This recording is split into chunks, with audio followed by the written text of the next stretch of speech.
गर्दा मैले त्यहीबाट सुन्दै आएको थुप्रै कुरा राखिसक्नु भएको छ। अब निर्वाचन आउन केही दिन मात्रै बाँकी छ।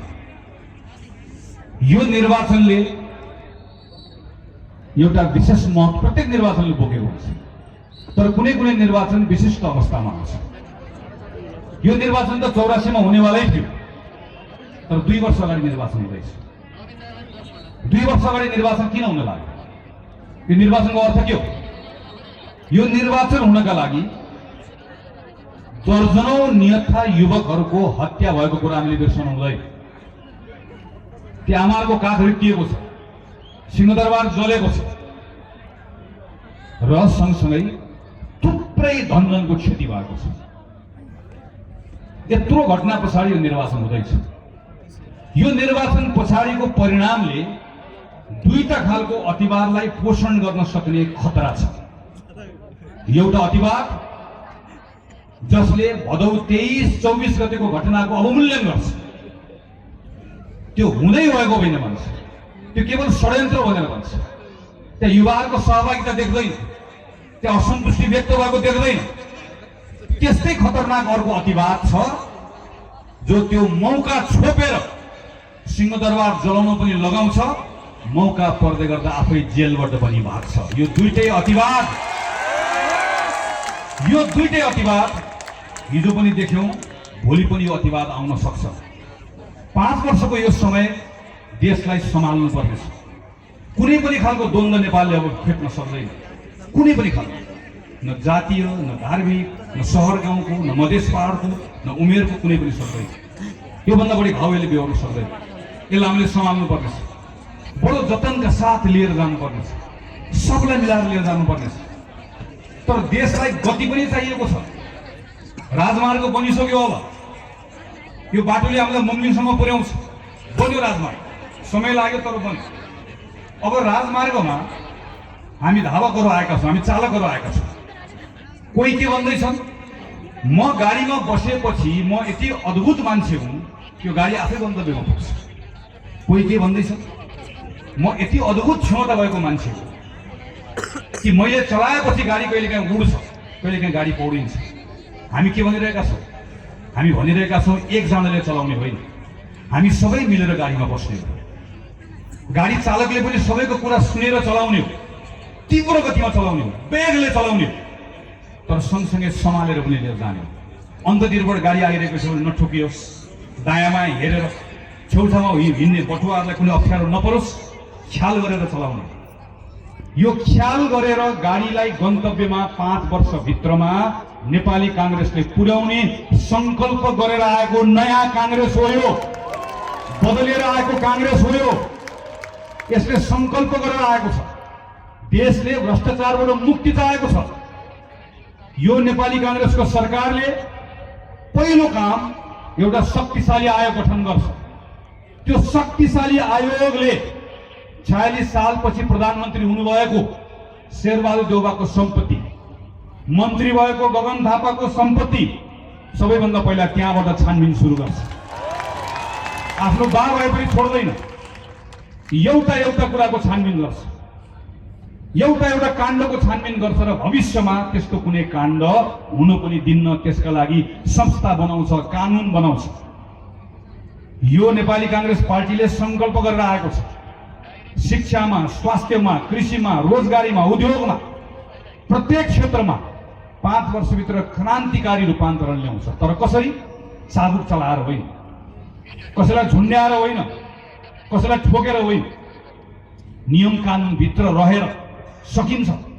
एउटा कुराको अध्ययन गरेका छौँ। यो गण्डकी प्रदेश गरिबीमा पनि, मानव विकास सूचाङ्कमा यसले बागमतीलाई जितेको छ। गरिबी घटाउने कुरामा यसले सबै प्रदेशलाई उछिनेको छ। तर यही गण्डकी प्रदेशभित्र आज पर्यटनको यत्रो ठुलो आधार बनेको यो पर्यटन क्षेत्र, यत्रो ठुलो एयरपोर्ट बनिसके पछाडि पनि यसले फड्को मार्न सकिरहेको छैन। यसले गुणात्मक रोजगारी सृजना गर्न सकिरहेको छैन। किन? के कति कारण? के गर्यो भने एयरपोर्ट चल्न सक्छ? के गर्यो भने बाटो चल्न सक्छ? के गर्यो भने पर्यटक यहाँ बढी आउन सक्दैन? पर्यटक यहाँ मात्र बढी आएर हुँदैन। पोखरामा पर्यटक बढी आउँदै गर्दा यसले छेउछाउको पहाडको अर्थतन्त्रलाई कसरी ठेक्न सक्छ? यो पहाड र गाउँलाई कसरी जोड्ने? 7 वर्ष अध्ययन गर्यौँ, 7 वर्ष काम गर्यौँ, त्यसलाई अब लागू गर्न चाहन्छौँ, काम गर्न चाहन्छौँ, परिणाम दिन्छौँ। विश्वास राख्नुहोस्, परिणाम दिन्छ। वैशाख पहिलो गते उभिन्छौँ र देशवासीका नाममा योजना कार्यक्रम पढेर सुनाउँछौँ। 5 वर्षको होइन, जम्मा 30 दिन।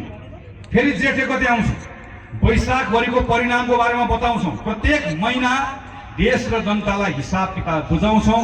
देश दुर्घटनामा पर्न नदिकन यहीँभित्र त्यो अवसरको सृजना गर्छौँ, यहीँभित्र गर्छौँ।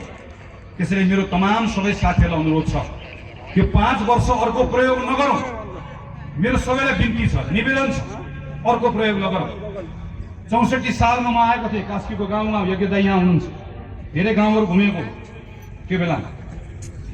त्यो बेलामा आउँदै गर्दा के थियो सबैतिर होइन, यो पटक त हामी नयाँलाई हेर्ने, यो पटक त नयाँले हेर्ने, हेऱ्यौँ नयाँ भयो नयाँ। पुरानो र नयाँको परिभाषा के हो? काङ्ग्रेस नेपालको सबैभन्दा पुरानो पार्टी हो, गौरव गर्छ। हाम्रो धर्म पुरानो, हाम्रो शास्त्र पुरानो, हाम्रो परिवार पुरानो, हाम्रो भगवान पुरानो, हाम्रो मन्दिर पुरानो, हाम्रो मस्जिद पुरानो। तर हामी नयाँ पनि त हो। पुरानोको असल कुरा जोगाउने, खराब कुरा फ्याँक्ने, अनि नयाँ कुरा थप्दै जाने। 7 सालको जस्तो हुने, 15 सालको जस्तो हुने, 46 सालको जस्तो लोकप्रिय हुने, 30 वर्ष पञ्चायतसँग सङ्घर्ष गरेको जस्तो सङ्घर्षशील हुने। तर नौजवानहरूले अहिले भनेको माग पनि पुरा गर्न सक्ने काङ्ग्रेस बनाउने त हो। त्यही काङ्ग्रेस बनाएर आएको त हो अहिले हामीले। अनि यो काङ्ग्रेसलाई मत हाल्नुपर्ने कारण छ, मत नहाल्नुपर्ने कारण छैन। तर त्यो कुरा कसले गएर बताइदिने? तपाईँले गएर बताइदिनुपर्छ, तपाईँले गएर भनिदिनुपर्छ। त्यसैले म कास्कीका तमाम साथीहरूलाई मेरो आग्रह छ। म लामो समय लिन सकिनँ, मैले धेरै भन्न पनि पाइनँ।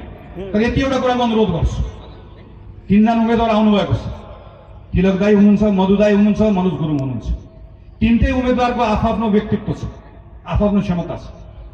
तिलक राणावागले मलाई यो पटकको प्रतिज्ञा पत्रमा वैदेशिक रोजगारमा गएर आएको मान्छेलाई हाइड्रो पावरको मालिक बनाउने कुरा प्रतिज्ञा पत्रमा जसरी पनि पर्नुपर्छ भनेर जोड दिएर राख्न लगाउने मान्छे हो। मधु वास्तोला इमानको एउटा प्रतीक। मनोज गुरुङले एकाप क्षेत्र पर्ने यो ठाउँको प्रत्येक मान्छे युवालाई न्याय गर्न सक्ने क्षमता बोकेर आएको मानिसहरू छन्। यी साथीहरूलाई यहाँबाट पठाएर एकजना साथीले पनि तपाईँलाई निराश बनाउनेवाला छैन। किन? कसम खाएर भनेका छौँ, शपथ लिएर भनेका छौँ, यो 5 वर्ष काङ्ग्रेस भएर एउटा नर नारी कसैले पनि शिर निहुराउनु पर्ने अवस्था हामी तपाईँहरूलाई आउन दिने छैनौँ। एउटा गल्ती गर्ने छैनौँ, 1 पैसा तलमाथि गर्ने छैन, कहीँ कतै कुनै गल्ती गर्नेलाई छाड्ने छैन।